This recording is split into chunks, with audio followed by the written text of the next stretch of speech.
जो आपके दिल्ली के वोटर्स हैं केवल उन्हीं को बेनिफिट दिया जा रहा है, बाकियों को नहीं। आप नहीं समझे उनके साथ अन्याय और इनजस्टिस हो रहा है?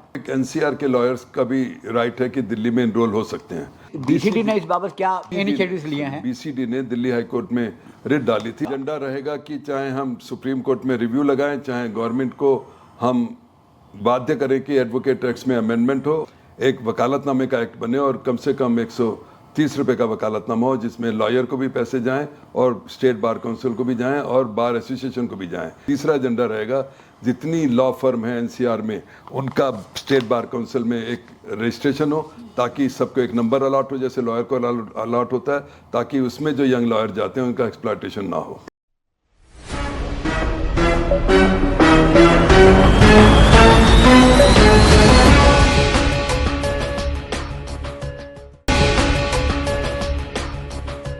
Sir, CM lawyer welfare scheme के तहत जो आपके दिल्ली के वोटर्स हैं केवल उन्हीं को बेनिफिट दिया जा रहा है, बाकियों को नहीं। आप नहीं समझे उनके साथ अन्याय और इनजस्टिस हो रहा है, जबकि वो पूरे के पूरे सारे के सभी 70% 80% टाइम अपना दिल्ली में ही गुजारते हैं। वो बात नहीं है। बार काउंसिल रूल्स के मुताबिक एनसीआर के लॉयर्स का भी राइट है कि दिल्ली में इनरोल हो सकते हैं, तो उनका भी मेडिक्लेम और जो लाइफ इंश्योरेंस है कवर होना चाहिए था। बीसीडी ने इस बाबात क्या इनिशिएटिव्स लिए हैं? बीसीडी ने दिल्ली हाई कोर्ट में रिट डाली थी और वो एक सिंगल जज ने अलाउ भी कर दिया था और डायरेक्शन दी थी दिल्ली गवर्नमेंट को कि आप एनसीआर के लॉयर का आप उसमें जोड़िए।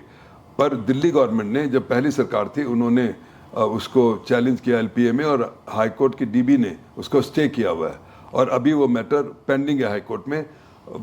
और दूसरी तरफ जो नई सरकार आई थी उसके सीएम ने एक फंक्शन में बार काउंसिल का अश्योर किया था कि ना केवल वे एनसीआर के लॉयर को इंक्लूड करेंगे बल्कि 50 करोड़ से 100 करोड़ भी उसकी जो है पेमेंट करेंगे। तो मेरे को उम्मीद है कि ये जल्दी से जल्दी हो जाना चाहिए। पर दूसरी बात मैं बता दूं, जो एनसीआर के लॉयर थे जो उसमें कवर नहीं थे, दिल्ली बार काउंसिल ने वेलफेयर ट्रस्ट से उन सबको लगभग वही राशि जो इंटाइटल दूसरी तरफ थे उनको दिया जब भी जरूरत पड़ी है।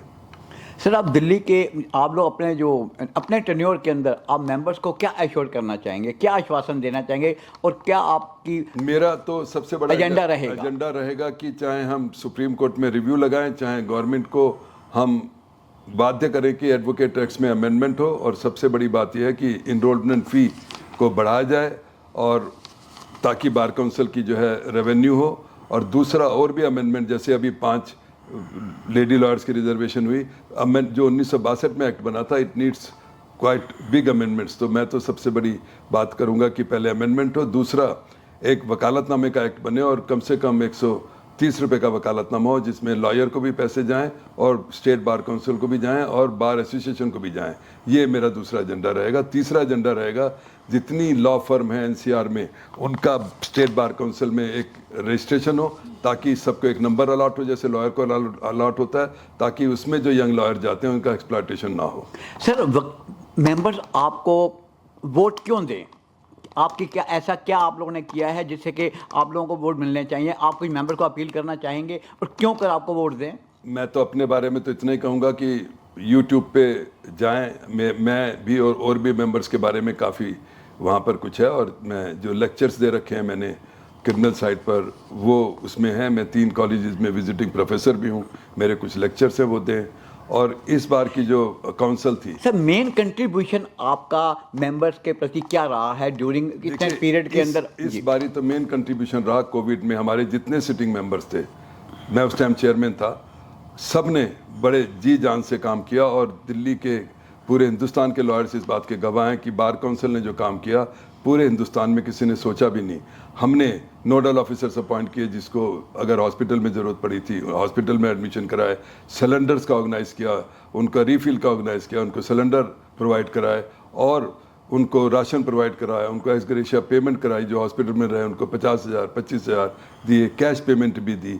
और बार एसोसिएशंस को भी, क्योंकि उनके पास मेंबरशिप नहीं आई, 25-25 लाख रुपए बार एसोसिएशंस को दिए। ये सब काम बार काउंसिल ने किए। सर, फिर भी मेंबर्स को थोड़ी सी ये शिकायत है कि ड्यूरिंग कोरोना के अंदर पर्टिकुलर 30,000 कोर्ट के अंदर वकीलों को भिखारियों की तरह लाइन में लगाकर उनको राशन दिया गया 1 महीने का सिर्फ। कुछ वकीलों को शिकायत है। देखिए, बिल्कुल वो जायज़ शिकायत कर रहे हैं। और क्या तरीका था हमारे पास अगर राशन डिस्ट्रीब्यूशन के लिए? नहीं, लाइन बनाकर नहीं, अगर मान लिया और वीडियो बनाकर। सर 2 बजे हमने कहा कि 30,000 में हम राशन बांटेंगे और 11 बजे आके कोई खड़ा हो जाए तो वो तो हम कुछ नहीं कर सकते। जी, जी। और वीडियो अगर उसकी कोई बना रहा है तो उसी को शर्म आनी चाहिए। आपको ये देखना चाहिए कि बार काउंसिल ने अपने परवाह ना करते हुए बार काउंसिल के मेंबर्स ने एक्सपोज करा अपने आप को और वो डिस्ट्रीब्यूशन में करा। उसके बाद जब दिक्कतें आई कि डिस्ट्रीब्यूशन ठीक नहीं हो रहा तो उसके बाद फिर वो जो है पतंजलि क्या है उनके थ्रू राशन डिस्ट्रीब्यूट कराया। जी, जी। तो वो तो अब हम नहीं कह सकते, पर हमारी कोई नीयत तो खराब नहीं थी ना कि हम कोई भिखारी बनाना चाहते थे। आप ये क्यों नहीं देखते कि बार काउंसिल ने उस टाइम आगे बढ़कर बिगर किसी के कहे अपने आप मदद की और मॉडर्न बाजार से और ऐसी ऐसी जगहों से हमने सामान लिया जो बिल्कुल ए क्वालिटी का सामान था। ये बात भी तो देखनी चाहिए। सर, वकील साहब इंडिया की तरफ से आपको बहुत बहुत गुड विशेस हैं कि आप जल्दी से जल्दी अपने एजेंडे पर वो फिर दोबारा से काम आगे बढ़ें। I am thank you very much sir, so nice of you.